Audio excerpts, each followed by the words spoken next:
Salut, c'est Mathieu, bienvenue dans cette nouvelle vidéo sur PAMS, pêche, astuces, matériel, séjour. À 37 ans, j'ai tout quitté pour faire de mes rêves ma vie. Me voilà, et je vous accueille ici sur ce carpodrome en Corrèze. Une vidéo, quelle longueur de canne pour pêcher du bord? Alors ça, c'est une sacrée question et une très bonne question, une question qui paraît vraiment anodine, mais pour beaucoup de pêcheurs, qu'on soit débutants ou confirmés, il y a tellement de différents aspects dans la pêche, de différentes techniques de pêche, que cette notion de longueur de canne, elle reste vraiment importante et en même temps spécifique et différente entre chaque technique de pêche. Et après avoir passé plusieurs années dans plusieurs magasins de pêche, donc 3 années dans un gros magasin de pêche en Belgique, en tant que vendeur, eh bien c'est vrai que les longueurs de canne, c'est juste hallucinant et de la folie dans tous les domaines, comment c'est différent. Donc on va parler rapidement, pas dans tous les thèmes de pêche, mais on va quand même aborder en gros quelques notions dans beaucoup de thèmes. On va parler du feeder de l'anglaise, du coup de la carpe, et voilà, dans les grandes lignes, c'est largement suffisant. Donc, quelle longueur de canne pour pêcher du bord? On débute un peu avec la notion autour de la truite. Pour moi, peu importe, ça va plus être une puissance de canne. La pêche à la truite de manière classique, on va dire que c'est du lancer ramené. Soit on utilise des flotteurs, des palettes, de la pâte, quelque chose pour faire briller, mais on est sur du lancer ramené. Ça peut être également un bulle d'eau. Donc là, on est plus sur une notion de puissance de canne. Et puis, de toute façon, pour tout ce qui va être pêche à anneau, il va également y avoir, donc à mouliner ou à lancer ramener, bien sûr, avec un moulinet, une notion de diamètre du fil. Plus votre diamètre va être fin, plus vous allez pouvoir lancer loin. Mais il faut aussi adapter sa résistance et sa sensibilité du fil pour avoir le plus de touches. Dans toutes les pêches, c'est comme ça. Mais quelle est la canne idéale pour pêcher du bord à la truite? Je vous ai dit, dans les grandes lignes, ça va être ça. On aborde maintenant quelle longueur de canne pour pêcher du bord à l'anglaise. Alors là, à l'anglaise, il va y avoir plein de longueurs de canne. En gros, de 2,90, mais c'est plutôt rare. On va commencer à 3,30 jusqu'à 4,50. Généralement, au-dessus de 4,50 m, on va parler de canne bolognaise ou des notions téléréglables pour la truite également. Donc c'est encore autre chose. Mais j'ai envie de dire, pour l'anglaise, de manière classique, en étang, en France, dans la plupart des étangs, sauf bien sûr si vous pêchez en lac et lac dit grosse profondeur, on va prendre du 3,30, 3,60 ou 3,90. C'est très rare d'aller au-dessus. Il y a du 4,20, 4,50, mais franchement, si vous pêchez en 3,60 ou 3,90, la 3,90 c'est la passe-partout. Mais moi j'aime bien aussi utiliser une 3,60. Par exemple, si un étang comme ici c'est en 2,50 m de fond, une 3,60 ça pêche très bien. Mais généralement, prenez une 3,90 en 3 brins. Faites attention au transport et puis vous pouvez préparer votre ligne avant également. J'ai fait une vidéo si ça vous intéresse sur la préparation des lignes pour la pêche à l'anglaise. Donc ça peut être intéressant si ça vous dit. Vous aurez l'accès en fin de cette vidéo à toutes les vidéos partagées par PAMS, donc cette chaîne de pêche, d'astuces, de matériel de séjour, où je vous accueille également sur cet étang en plein milieu de la forêt. Nous sommes en Corrèze, à peu près centre France, et si vous voulez des indications pour voir tout ce qui est mis en place, et bien d'un point de vue logement, vous allez avoir sur Airbnb l'accès des fiches dans la description. Donc au moins vous avez appart, studio, cabane, vous cliquez sur la fiche, vous découvrez directement toutes les caractéristiques de ces logements. Et puis pour la notion de distance par rapport à votre lieu de vie où vous habitez tout simplement, le plus simple c'est d'aller sur carpodrome.fr, directement Google, carpodrome.fr, vous êtes dans Google et puis vous pouvez faire votre itinéraire depuis votre adresse. Allez, on rattaque. Quelle est la longueur idéale pour une canne? On l'a abordé rapidement dans la pêche à la truite, on l'a abordé dans la pêche à l'anglaise. Maintenant on va passer à la pêche au feeder. J'ai envie de dire ça va être rapide. Feeder, kiver, c'est un peu la même notion qu'à l'anglaise. Prenez une canne passe-partout Donc généralement là on est sur 3,30, 3,60 m, c'est le bon compromis. On va plus avoir une puissance de canne et pour le feeder cette notion va être dans le dernier sillon de pointe. Donc vous allez avoir en fait une canne en 2 ou 3 éléments plus un sillon de pointe qui va vous avoir pour caractéristique de proposer une puissance différente. Donc plus vous allez aller chercher des poissons gros, plus vous allez mettre votre sillon puissant. Sur les cannes au feeder, les sillons et cette expression de puissance va s'exprimer en ose. Donc généralement vous allez avoir de 2 à 5 oses pour l'anglaise, il peut y avoir un peu plus, mais 5 oses ça reste très puissant. Un ose étant 28 grammes, on est à 150 grammes de puissance, c'est énorme pour une canne au feeder. Mais voilà les notions de 60 à 150, 200 grammes de puissance pour le feeder, c'est plus le sillon. Pas forcément une notion de longueur pour le feeder, vous embêtez pas. 2-3 trucs sympas pour le feeder quand même à savoir et à avoir comme notion. Utiliser du nylon classique sur des étangs classiques. La notion de tresse pour le feeder, moi j'aime bien la voir, ok, elle m'intéresse, mais uniquement pour le barrage. Vraiment si on a une notion de barrage où c'est ultra abrasif. Parce que l'intérêt d'une tresse, c'est sympa pour la pêche au carnassier, mais pour une pêche au feeder dans un étang classique, c'est potentiellement des poissons qui vont s'abîmer, une tresse qui casse, des tresses qui vont rester dans l'eau ou aller se mettre sur des arbres. Donc j'aime moins. Mais bien sûr, la tresse au feeder en lac de barrage ou sur des étangs très fortement abrasifs, là il y a un intérêt bien sûr. Donc voilà, pour cette approche rapide sur quelle longueur de canne au feeder, on va plus avoir une caractéristique sur notion de sillon. Vous l'aurez compris. Bon, qu'est-ce qu'on se fait maintenant? Pêche à la carpe opposée, c'est pas forcément utile parce que je vais vous revenir également à une notion de puissance de canne si ça vous intéresse rapidement. Mon retour ce serait en fait, et de tout ce qu'on a vendu et de ce que j'ai pratiqué en pêche au bord de l'eau, la plupart du temps ça va être une canne généralement quasiment jamais en dessous de 3,5 livres qu'on va vendre. Et 3,5 livres c'est juste puissant. Vous mettez des plombs vraiment balèzes. Donc c'est super intéressant si vous allez pêcher des grands lacs que vous déposez en bateau, en barque, mais sur la plupart des étangs classiques, surtout si vous êtes débutant, c'est des cannes trop puissantes. Prenez du 2,5 livres ou du 3 livres, vous allez vous éclater. Ça va être beaucoup plus intéressant d'un point de vue sensation et puis vous aurez quand même la puissance à lancer. Sachant que de printemps, été, si vous pratiquez les pêches durant cette période, les poissons ils sont pas forcément au milieu et encore moins au fond en journée. La journée, les poissons au milieu pendant les périodes très chaudes, ils sont à la surface de l'eau. Donc là, si ça vous intéresse, vous allez prendre des notions sur la pêche aux zigues où on va pouvoir pêcher en surface. Mais si vous voulez faire du poisson pendant ces périodes à la carpe, vous allez pêcher au bord, le plus au bord possible, des arbres, de la végétation abondante sur votre ripisylve et vous allez mettre vos lignes là-dessous. Vous allez être surpris le nombre de touches que vous allez avoir non-stop et encore plus si vous exploitez les tranches 6 h du soir, 21 h ou 4 h du matin, 7 h du matin. Allez-y! Donc voilà pour la notion quelle longueur de canne pour la pêche à la carpe, c'est plus une notion de puissance. Par contre, quelle longueur de canne utiliser pour pêcher du bord au cou de manière générale et de manière classique, alors là, on pourrait parler pendant vachement longtemps. Comment vous dire ça et faire ça de manière simple? Je vais dédier une vidéo exclusivement à ça, donc pas tout de suite, mais ça viendra dans la continuité de cette chaîne. Et j'ai envie de dire, ces notions de longueur, d'aller pêcher extrêmement loin au cou, si vous êtes sur un étang, pour moi c'est presque inutile. Pêcher à 8, 10, 11 mètres maxi, c'est génial.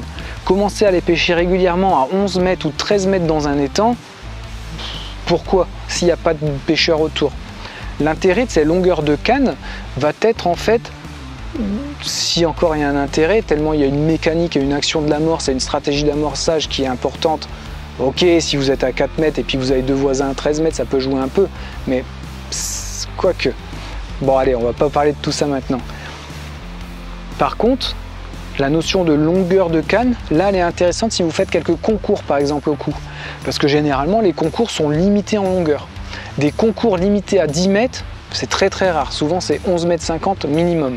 Et la plupart des concours c'est 11,50 mètres. Hein. Vous embêtez pas une canne de 13, si vous avez envie de faire un concours une fois dans votre vie, n'achetez pas une canne de 13 mètres, c'est évident. Vous achetez une canne en 11,50.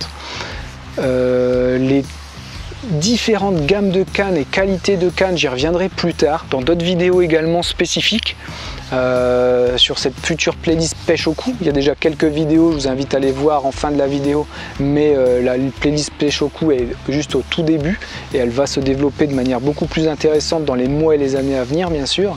Et on revient sur cette notion de longueur qui va être uniquement spécifique et caractéristique pour moi quand vous voulez faire des concours. Parce que en tant que concours, forcément, ça fait beaucoup de pêcheurs au bord de l'eau. D'un seul coup, on amorce tous au même endroit, généralement à la distance de pêche si on sait bien amorcer. Et les poissons ont peur, ils fuient, donc ils vont tous au centre. Et là, le job, c'est comment je rapatrie mes poissons au bord, sous ma canne, justement, pour les pêcher et en faire le plus possible. Et là, ça va être la mécanique de l'amorce, la présentation de votre rêche et votre tenue de ligne qui va faire toute la différence en concours. Plus l'expérience, bien sûr. Mais si vous voulez une canne passe-partout pour pêcher au cou de manière classique en étang, prenez une 10 ou 11 mètres et amusez-vous à pêcher à 10 mètres. Vous aurez le bonus 11 mètres éventuellement si vous avez mal amorcé. Donc qu'est-ce que c'est pour moi mal amorcé? C'est balancer ses boules plus loin que le flotteur. Les poissons rentrent, on n'a pas bien sondé un peu plus loin et il y a un peu plus de fond plus loin. On ne s'en rend pas compte, notre amorce est descendue, les poissons fouillent, l'amorce continue de descendre et le poisson est 2-3 mètres au-dessus, on loupe notre pêche. Donc pour moi, une pêche au cou, une bonne pêche au cou, une bonne préparation de pêche au cou, déjà au-delà de la notion de longueur et distance de canne et taille de canne, c'est amorcer 50-60 cm, voire même presque 1 mètre selon comment vous amorcez à plat ou vraiment pour qu'elle tombe bien. Généralement, quand la boule tombe l'eau, elle ne va pas partir 3 mètres derrière, elle tombe l'eau, il y a la force de frottement qui s'exerce et ok, elle descend. Mais plus vous allez lancer haut et propre à chaque fois, de manière verticale, plus vos boules vont quand même aller de manière rapide au fond. Donc ça, c'est intéressant. Et de les concentrer sur un tout petit secteur. La longueur de canne, pour moi, ça n'a pas de sens en étang classique, hors concours. Vous pouvez faire des super pêches entre 8-10 mètres et voilà.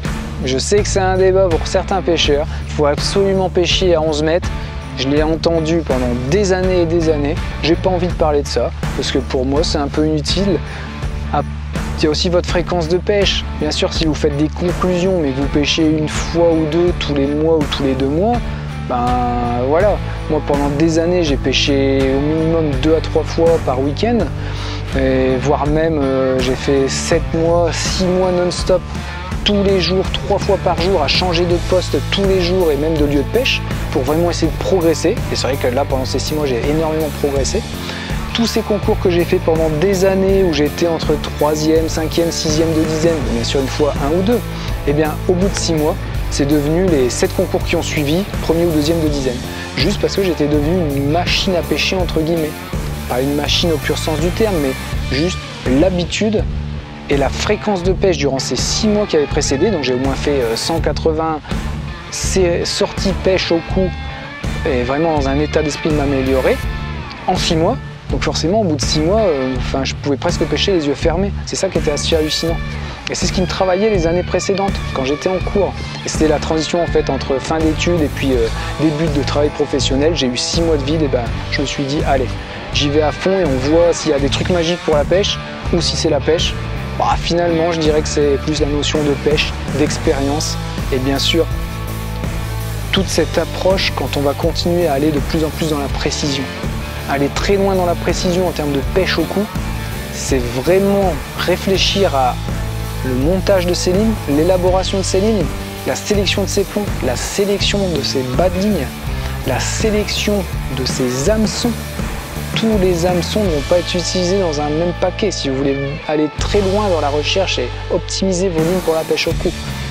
Donc ça, c'est des notions que je reviendrai plus tard en parlant un peu de compète au cou dans cette playlist. Et puis je pense qu'il y aura un jour une playlist compétition pêche au cou, mais quand la chaîne sera beaucoup plus grosse, ça va être vachement intéressant d'aborder ces notions et puis de faire des interviews par exemple avec quelques compétiteurs. Ça, je pense que certains me feront un retour et petit à petit sur cette chaîne, je crois qu'on aura peut-être quelques lives avec des compétiteurs que je recontacterai, des anciennes personnes que j'ai pêché quand j'étais jeune, pourquoi pas. Et je suis sûr que certains d'entre eux seraient intéressés pour faire un petit témoignage. Donc ça, ce sera cool sur cette chaîne. Donc voilà pour cette notion, quelle longueur de canne pour pêcher du bord. Alors cette question, je l'ai vue 2-3 fois revenir. C'est pour ça que je viens de vous faire cette approche. Et en début de saison, où vous allez pêcher pour faire des grosses pêches au blanc dans les bordures. J'ai fait des pêches hallucinantes, si je vous le dis, vous ne me croirez même pas. En 3-4 heures de pêche, des 15-18 000 de gardons, alors que pendant l'été, je faisais 2 ou 3 kilos de gardons. Sur une après-midi de pêche dans un étang. On revient au printemps, au début des blooms phytoplanctoniques. Vous allez à la berge où le soleil se lève, où le phytoézo pète. Sur avril, bon, plutôt début mai dans le nord de la France, et puis fin mars, début avril dans le sud. Mais tous les poissons sont regroupés là. Des fois, il n'y a même pas besoin de mettre une èche au bout de l'hameçon. Quand vous mettez un hameçon rouge, vous pouvez enchaîner des poissons. Et oui, c'est le début de saison. Les poissons viennent de passer tout l'hiver au plus profond de l'étang. Ils ont besoin de bouffer, ils ne se sont pas alimentés. C'est le réchauffement des eaux. Ils viennent au bord chercher non seulement la chaleur et les eaux chaudes, mais surtout les blooms de phyto et de zoo qui se font au bord et les grosses concentrations. Donc avant la reproduction, quelques mois plus tard, ils vont devoir faire de la réserve, se remettre la patate, et donc ils s'accumulent au bord et ils bouffent tout ça. Cette productivité naturelle, cette création d'insectes après le phyto et le zoo, en bordure d'étang et sur les berges. Donc c'est pour ça, allez-y, quelle longueur de canne pour pêcher du bord en début de saison quand les eaux se réchauffent, 2 mètres, 3 mètres. Non, allez, on va dire un kit à 4 mètres, puis vous pêchez à 3, 3,5, c'est top. Première ou deuxième bordure d'un étang, favorisez la première si c'est vraiment très chaud le matin. Et si vous approchez 9h, 11h, on peut descendre sur la bordure derrière, c'est intéressant aussi. Tellement les poissons, durant la matinée, ont travaillé sur votre bordure et votre bord de berge. Les 2-3 heures qui suivent avant le cagnard de midi, on va avoir une vase et de l'accumulation qui s'est fait 2 ou 3 mètres à l'intérieur de l'étang. Plus les gros poissons qui sont venus derrière, donc qui ont proposé aussi une nourriture qui s'est un peu décalée par rapport au bord de la berge. Donc voilà pour cette notion, 6h, 9h du mat, 9h, 11h, hop, puis entre 11h et 15h, ben, c'est la galère, c'est comme tout le monde. Non, il y a aussi des techniques, mais c'est vrai que 11h, 16h, bon, allez, plutôt midi, 16h, d'une manière générale, c'est ce qui va être le plus difficile de pêcher un peu partout. Parce qu'en fait, on va être au plus bas du taux d'oxygène dans les eaux. En fait, l'oxygène monte toute la nuit dans un milieu aquatique. Donc c'est pour ça qu'à partir de 18-19h, ça marche extrêmement bien. Et le matin, il y a cette notion de l'oxygène est au max, plus la productivité naturelle des étangs se met en route. Donc il est l'heure de bouffer avec le meilleur taux d'oxygène. C'est pour ça que cette notion de berge, je vous en parlais, bordure d'étang. Et voilà.